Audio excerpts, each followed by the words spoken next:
नमस्कार दोस्तों, मैं आलोक शुक्ला आज फिर उपस्थित हूं प्रसंग में एक नए विषय के साथ। और आज का विषय है प्रधानमंत्री जन औषधि योजना।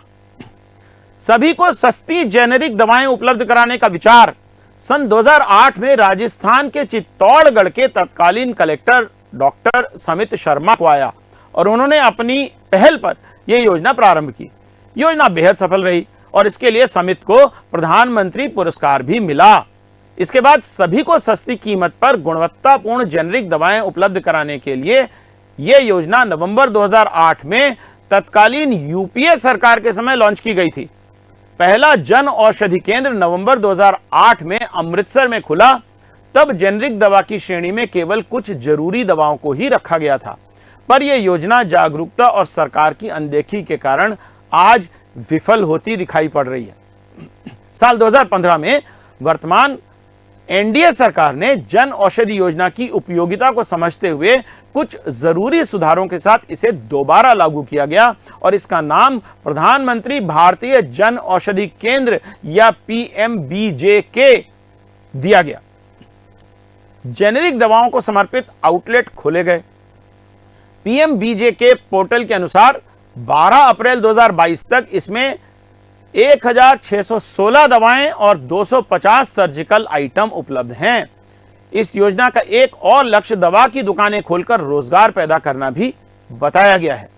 यह योजना जेनेरिक दवाओं को लोकप्रिय बनाने के साथ इस धारणा को दूर करने का प्रयास भी करती है कि कम कीमत वाली जेनेरिक दवाएं निम्न गुणवत्ता की या कम प्रभावी होती हैं। 2018 के अपने मन की बात के पहले एपिसोड में ही माननीय प्रधानमंत्री श्री नरेंद्र मोदी जी ने जन औषधि केंद्रों के बारे में बात की थी। जन औषधि केंद्रों पर मिलने वाली दवाएं बाजार में बिकने वाली ब्रांडेड दवाइयों से लगभग 50% से 90% तक सस्ती हैं। इससे जन सामान्य, विशेषकर प्रतिदिन दवाएं लेने वाले वरिष्ठ नागरिकों की बहुत आर्थिक मदद होती है, बहुत बचत होती है। इसमें खरीदी जाने वाली जेनेरिक दवाएं वर्ल्ड हेल्थ ऑर्गेनाइजेशन के तय स्टैंडर्ड के हिसाब से होती हैं। यही कारण है कि अच्छी क्वालिटी की दवाएं सस्ते दाम पर मिल जाती हैं। लेकिन इस योजना के लिए न केवल बजट प्रावधान बहुत कम किया गया, बल्कि 2016 से 2020 तक इसमें लगातार कटौती भी की गई। वर्ष 2016-17 में इस योजना पर बजट केवल 49.75 करोड़ था, जो वर्ष 2019-20 तक घटकर केवल 35.51 करोड़ रुपए रह गया।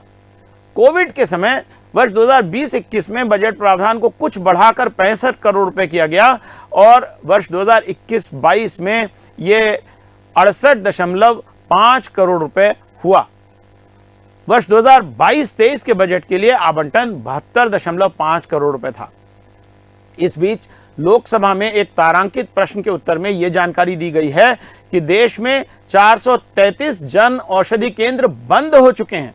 सरकार ने जन औषधि के लिए सुगम नाम की एक ऐप भी बनाई है, परंतु 10 अगस्त 2021 को लोकसभा के तारांकित प्रश्न क्रमांक 3668 के उत्तर में सरकार की ओर से बताया गया कि 4 अगस्त 2021 तक देश में केवल 11,73,619 लोगों ने ही ये ऐप डाउनलोड किया था। सवाल यह है कि क्या सरकार वास्तव में जन औषधि योजना को बेहतर बनाने के लिए पर्याप्त प्रयास कर रही है या केवल इसके बारे में बातें ही की जा रही हैं? आइए जानते हैं कि माननीय प्रधानमंत्री जी द्वारा योजना के संबंध में लगातार बात करने के बाद भी इसके संचालन में क्या कठिनाइयां आ रही हैं।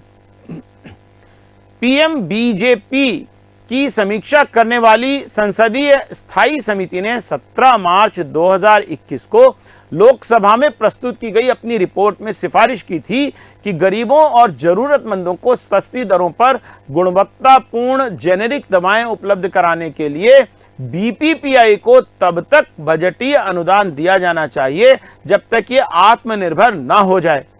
आउटलेट मालिकों को भी विशेष प्रोत्साहन राशि देने की सिफारिश की गई थी।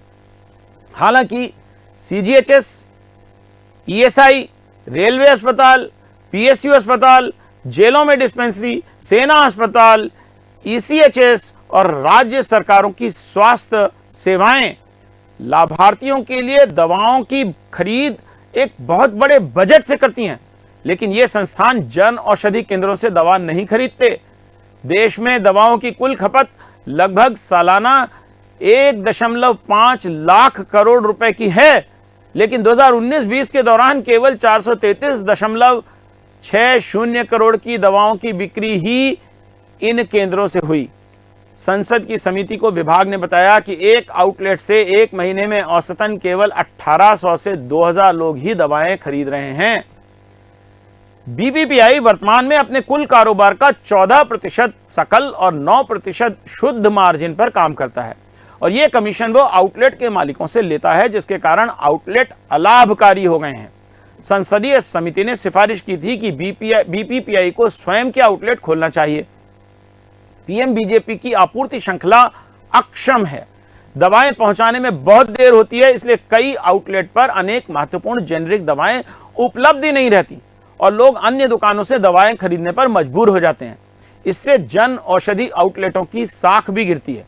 संसदीय समिति ने सिफारिश की थी कि बीपीपीआई को अपने स्वयं के गोदामों और वितरकों की एक श्रृंखला इस तरह से स्थापित करना चाहिए कि आउटलेट्स द्वारा ऑर्डर की गई दवाएं 1 दिन के भीतर भेज दी जाएं और 2 दिन के भीतर दूर दराज के इलाकों में भी पहुंचा दी जाएं। स्थायी समिति ने दवाओं और उपकरणों के एक व्यापक पैकेज का सुझाव देने के लिए प्रतिष्ठित चिकित्सकों और विशेषज्ञों की समिति बनाने का सुझाव भी दिया था। 25 नवंबर 2021 को ऑनलाइन पत्रिका theken.com में प्रकाशित एक लेख में मैत्री पोरेचा ने कहा है कि जन औषधि योजना कम स्टॉक, कम गुणवत्ता वाली दवाओं और अव्यवहारिक व्यवसाय मॉडल से ग्रस्त है। इस लेख में जन औषधि योजना की जो प्रमुख चुनौतियां बताई गई हैं वो हैं, पहली, जन औषधि केंद्र के लाभ का मार्जिन बहुत कम है। पूना कॉलेज ऑफ फार्मेसी द्वारा 169 जन औषधि केंद्र मालिकों के सर्वेक्षण में पाया गया कि 84.62% ने प्रतिमाह 5000 रुपए से भी कम शुद्ध लाभ कमाया था। जन औषधि केंद्र चलाने वाले उद्यमियों को कुप्रबंधित आपूर्ति श्रृंखला और अपर्याप्त गुणवत्ता नियंत्रण की समस्याओं का सामना करना पड़ रहा है। तीसरा, केवल पीएमबीआई को ही जन औषधि केंद्रों में जेनेरिक दवाओं की आपूर्ति करने की अनुमति है। दुकानों को किसी भी वैकल्पिक स्रोत से जेनेरिक दवाएं प्राप्त करने की अनुमति नहीं है। चौथा, कई जेनेरिक दवाओं के निर्माता विश्व स्वास्थ्य संगठन द्वारा निर्धारित अच्छी विनिर्माण प्रथाओं या जीएमपी, गुड मैन्युफैक्चरिंग प्रैक्टिसेस का अनुपालन नहीं करते हैं। पांचवा, अक्सर ये देखा गया है कि आपूर्ति श्रृंखला कुप्रबंधन के कारण मरीजों द्वारा मांगी गई दवाएं जन औषधि केंद्र पर उपलब्ध नहीं होती। इससे ग्राहक दूर रहते हैं और जन औषधि दुकानों से जेनेरिक दवाओं की दैनिक बिक्री आमतौर पर काफी कम है। 17 दिसंबर 2021 को लोकसभा में दिए गए अतारांकित प्रश्न 3444 के उत्तर में बताया गया है कि स्टोर मालिक से ऑर्डर प्राप्त होने पर भुगतान के आधार पर महाराष्ट्र में जन औषधि केंद्र को दवाओं की आपूर्ति करने में आमतौर पर 6 से 7 दिन लगते हैं। छठवां, पीएमबीआई को 2015-16 और 2019-20 के बीच फार्मासिस्टों द्वारा ऋण का भुगतान नहीं करने के कारण आर्थिक नुकसान हुआ, जिसके परिणाम स्वरूप पीएमबीआई ने जन औषधि केंद्रों से अग्रिम भुगतान लेना प्रारंभ कर दिया और क्रेडिट विंडो बंद कर दी। इसके कारण जन औषधि केंद्र स्थापित करने में काफी कठिनाई आ रही है। सातवां जो महत्वपूर्ण बात उन्होंने बताई है वो है कि दवाओं की गुणवत्ता की जांच में भी पारदर्शिता नहीं है। आठवीं बात है, लगभग 70% जेनेरिक दवाओं की बिक्री केवल 5 राज्यों कर्नाटक, उत्तर प्रदेश, केरल, तमिलनाडु और गुजरात में ही हुई है।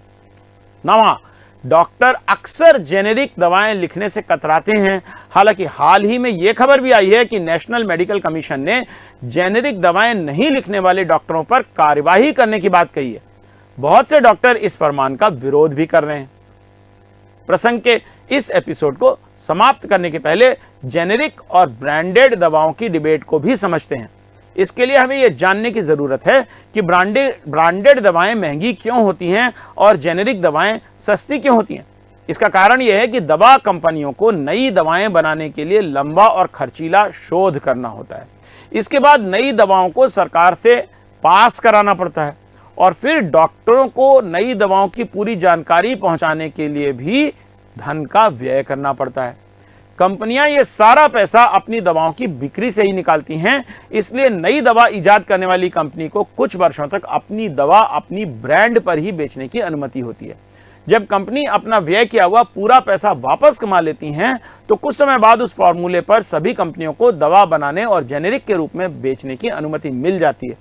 क्योंकि जेनेरिक दवा बनाने वाली कंपनी ने शोध और मार्केटिंग पर व्यय नहीं किया होता है, इसलिए वे दवा को सस्ती दर पर बेच सकते हैं। यहां यह सवाल उठता है कि यदि सभी दवाओं को सस्ता बेचने के लिए कंपनियों को बाध्य किया गया, तो वो शोध के लिए धन कहां से लाएंगे? क्या सरकार इसके लिए धन देगी या फिर नई दवाओं पर शोध बंद हो जाएगा? ब्रांडेड दवाएं क्यों महंगी होती हैं, इस बारे में YouTube के चैनल फिट्स फैक्ट्स पर creative commons attribution licence reuse allowed के अंतर्गत उपलब्ध इस वीडियो को देखिए।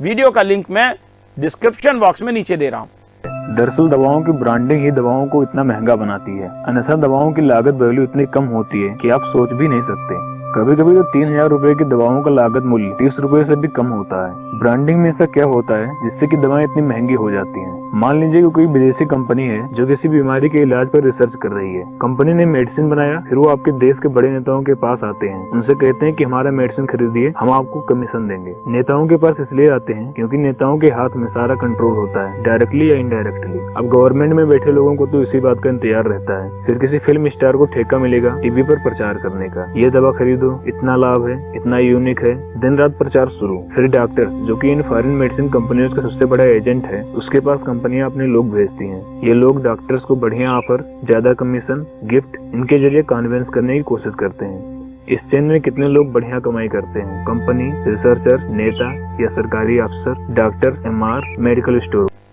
कुछ डॉक्टर ये सवाल भी उठाते हैं कि जेनेरिक दवाओं की गुणवत्ता की गारंटी नहीं है।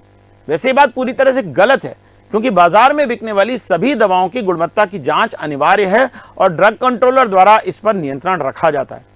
फिर भी समय समय पर ऐसी घटनाएं होती रहती हैं, जिससे ड्रग कंट्रोलर की नियंत्रण प्रणाली पर प्रश्न चिन्ह भी लगता रहा है। सच तो यह है कि आम बीमारियों का इलाज जेनेरिक दवाओं से आसानी से हो सकता है।